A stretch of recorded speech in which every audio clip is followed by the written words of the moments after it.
Em geral, dirigir-se à escola é um evento agradável para as crianças pequenas. Infelizmente, para outros, isso representa medo ou pânico. A psicóloga Adriana Focarrori afirma que algumas crianças fingem estar doentes ou exageram os sintomas físicos para ficarem em casa e não ir à escola. A profissional comenta que estudos recentes apontam que não só as crianças, como também os adolescentes estão rejeitando a participação no ambiente escolar. Ultimamente tem sido mais comum do que em outras épocas, que acontecia mais assim de ter essa dificuldade ou no ensino médio ou na faculdade. Agora, desde os pequenininhos acaba acontecendo isso, né? Se a gente vai insistindo, insistindo, acaba desenvolvendo, né, tendo algumas reações psicossomáticas ou até de crises nervosas mesmo por ir à escola. E a que se atribui tudo isso?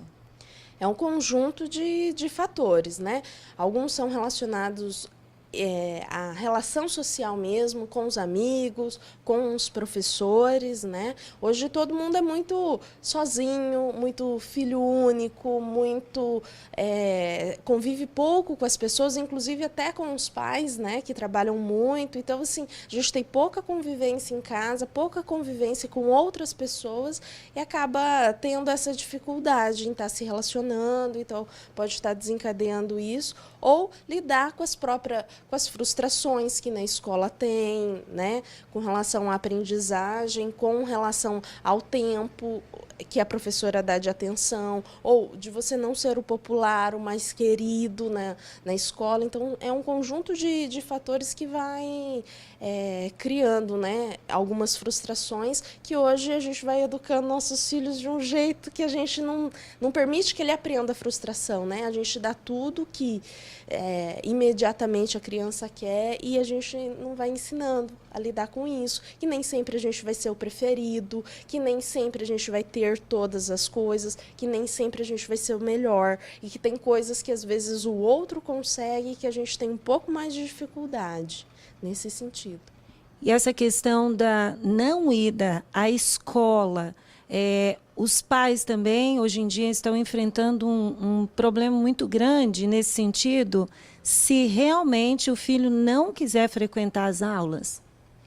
Acaba acontecendo, né? Que daí vai se enrolando, né? Vai se postergando, a criança acaba não aprendendo a lidar com as frustrações, com a ansiedade, não aprende a lidar com as outras crianças, com os professores, né? E esse conjunto de dificuldade acaba desencadeando vários tipos de transtornos, né? No decorrer do tempo, que são os transtornos de ansiedade, pânico, fobia social, e daí fica muito mais difícil de estar frequentando a escola, né? A Adriana acredita que a escola e os professores precisam de novas técnicas que possam encantar o aluno para que o mesmo queira permanecer na escola. Então, é um conjunto de fatores, né? A escola também, as mídias, as novas coisas que estão aí, a escola acaba não conseguindo estar inserindo isso no dia a dia, né? Tem dificuldade em estar inserindo coisas que são muito mais imediatas, que são muito mais rápidas informações. Então, antigamente, o professor era a fonte de conhecimento, era dele que a gente aprendia, que a gente conseguia as informações e era por ele que a gente conhecia o mundo e todo o conhecimento acumulado pela humanidade. Agora, não. Agora, o professor deixou de ter esse papel. Então, a gente consegue muito mais rápido, com um grau de facilidade e complexidade muito maior, com outras fontes, né? Principalmente pelo computador.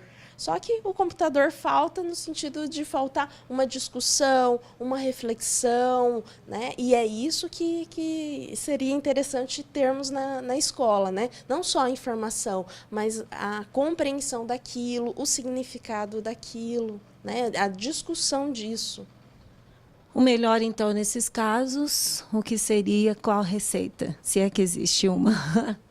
Na verdade, a gente, desde que as crianças são pequenas, a gente ia ensinando a lidar com a ansiedade, com a frustração, a organizar a rotina, a ter responsabilidade sobre algumas coisas, desde catar os brinquedos, arrumar a cama, que depois, quando entra na escola, é fazer a tarefa, é organizar o material, né? É fazer as atividades escolares.